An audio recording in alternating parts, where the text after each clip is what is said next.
Les vautours et les pigeons. Mars autrefois mit tout l'air en émeute.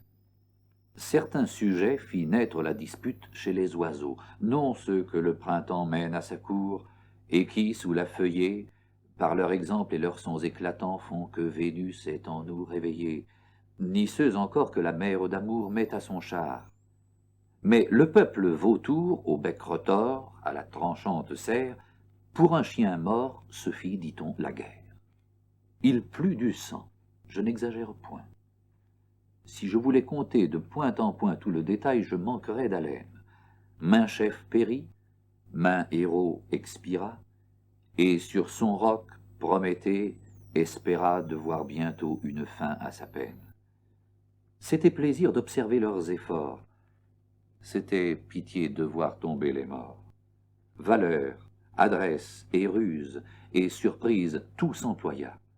Les deux troupes, éprises d'ardents courroux, n'épargnaient nul moyen de peupler l'air que respirent les ombres.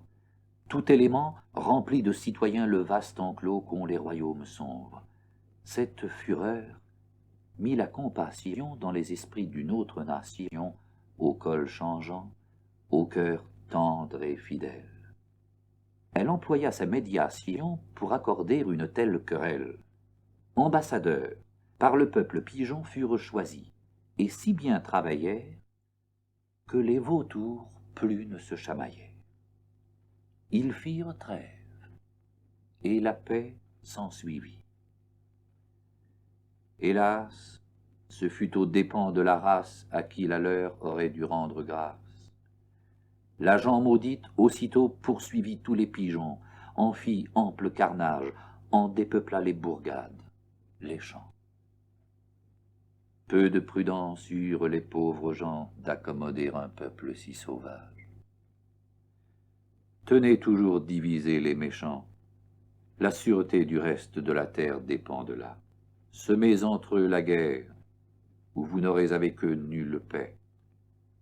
Ceci soit dit en passant, je me tais.